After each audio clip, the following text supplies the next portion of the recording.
Hey Dozer, you got any words for us?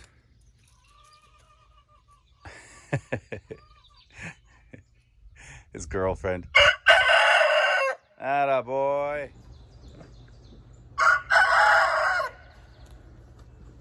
Whoa. As you can see from my high-tech editing, I went ahead and moved the feeding areas around a little bit.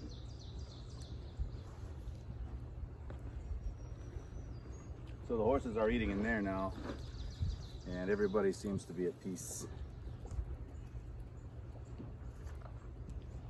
Where were we? Oh yes. When we left the scene, and Lazarus was dead. But now it's Tuesday. That was Monday. And no, I don't know if it was really a Monday.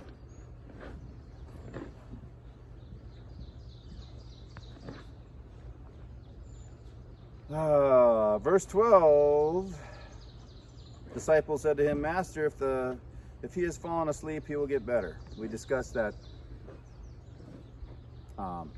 people are slow to begin to understand concepts, right? And finally, Yeshua says to them, Lazarus is dead, all right? And Thomas calls out that they're fine, let's go die with him. Then, so Yeshua arrived, he discovered that Lazarus had been in the tomb already for 4 days. Bethany was less than 2 miles from Jerusalem, and many of the Judeans had come to Martha and Miriam to console them about their brother.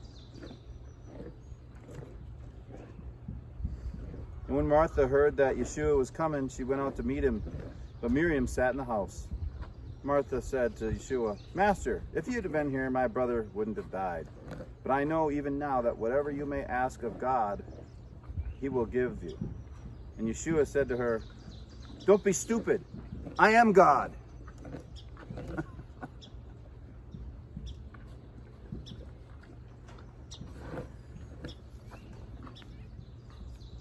But I know even now that whatever you may ask of God, he will give you. And Yeshua said to her, Your brother will rise again.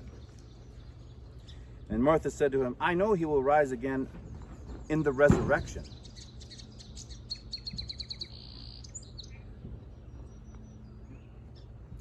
Because after all, you have to be born again to enter the kingdom.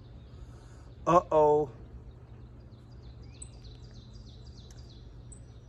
And then Yeshua said to her, I am the resurrection and the life. Whoever believes in me, even if he dies, shall live. And whoever lives and believes in me shall never die. Do you believe this? And she says to him, Yes, Lord, I believe that you are the Messiah, Ben Elohim, Son of God, who has come into the world. And after she said this, she left and secretly told her sister Miriam, The teacher is here, and he is calling for you. So still,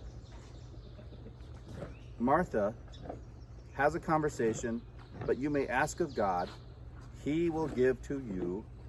Yeshua said, Don't be dumb, I'm God. No, he said, your brother will rise again. Then he says, I am the resurrection and life. Whoever believes in me. Why would that be? She says to him, then yes, Lord. She didn't say yes, Yahweh, like that stuff. Lord was a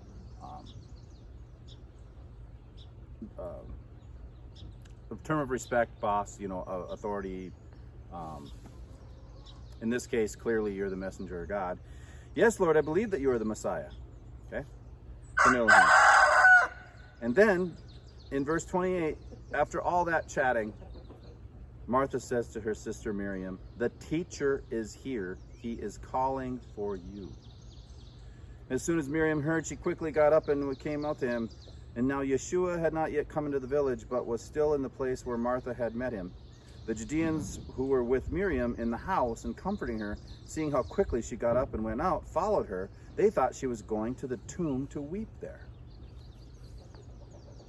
So Miriam came up to Yeshua, where Yeshua was. She saw him and fell at his feet, saying to him, Master, if you'd been here, my brother would have not would not have died. When Yeshua saw her weeping, and the Judeans who came with her weeping, he was deeply troubled in spirit and himself agitated. "Where have you laid him?" he asked. "Come and see, Master," they tell him. Yeshua wept. So the Judeans said, "See how he loved him." But some of them said, Couldn't this one who opened the eyes of the blind man also have kept this man from dying? Yeshua's word raises the dead. So Yeshua, again deeply troubled within himself, comes to the tomb. It was a cave. The stone was laying against it. Yeshua says, "Roll away the stone." Martha, the dead man's sister, said to him, "Master, by this time he stinks. He's been dead for 4 days." Yeshua tells her, "Didn't I tell you that if you believed, you would see the glory of God?" So they rolled away the stone. Yeshua lifted up his eyes and said,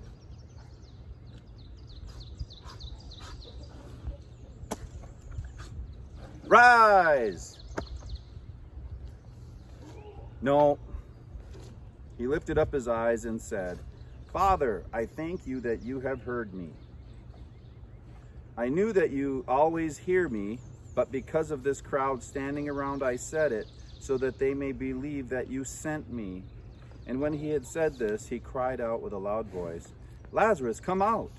He who had been dead came out, wrapped in burial clothes, binding his hands and feet with cloth over his face. And Yeshua tells them, cut him loose, let him go." So just in this one chapter, we have a very specific aspect of our Savior, Jesus Christ, Yeshua the Messiah, Son of God, teacher, master, Lord, okay? So Lazarus lives. Let's go to the Psalms. We did 33 to 40 yesterday. So starting 40, "Behold, I long for your precepts, revive me by your righteousness." The next wave here is an 8-verse section called the Vav. "May your loving kindness come to me, Adonai, your salvation according to your word, so I may answer the one taunting me, for I trust in your word. Never snatch out of my mouth a word of truth, for I hope in your judgments, so I may always keep your Torah forever and ever, and walk about in freedom. For I have sought your precepts. I will speak of your testimonies before kings and never be ashamed. I delight in your commands, which I love. I reach out my hands for your commands, which I love, and meditate on your decrees." All right, so in this 8-verse section, we have your loving kindness, your salvation, your word, word of truth, your judgments, your Torah, your precepts, your testimonies, your commands. It says mitzvot here, but your commands. I reach out your commands, your decrees. Your. Folks, a good dad never changes. A good dad treats his children with the same house rules, whether they're adopted children or born by blood children. A good shepherd leads his sheep, all the sheep, and if he gets new sheep into his fold, he accommodates and incorporates them into how he leads his sheep. He keeps an eye on things. So,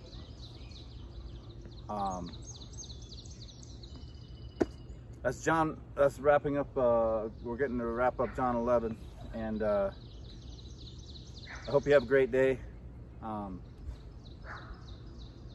This is the first time I'm reading through Psalm 119 out loud, and I got to tell you, I don't read this ahead of, when I'm doing my devotion time. I'm literally grinding out kosher sausage here in front of the camera for my devotion time, and I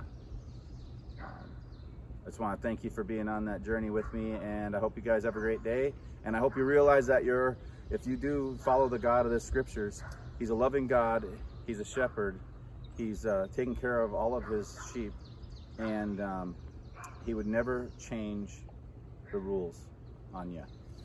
So if somebody's telling you that he's changing the rules, run away. Have a blessed day. How small is your world? If it was up to me, honestly, that my world would end at that flagpole. Does anybody know where a guy can get a flag made?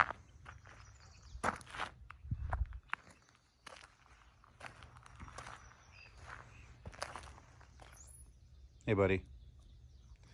So Finley, I've trained to ignore the chickens. I mean, they might be in the path of his patrol, but as you can see, he's just not terribly interested in them. But I mean, I could get him to go after him, but obviously I wouldn't do that. But the guineas, they try to invade the chicken coop, and so I've got him, I don't know, trained might be a little bit too militant of a word, but I've got it so I can kind of go, get the guinea, you know, whatever, and he'll chase the guineas. And right now they're over in Gehenna on the berm there, eating the ticks. I love guineas. They're like janitors for ticks.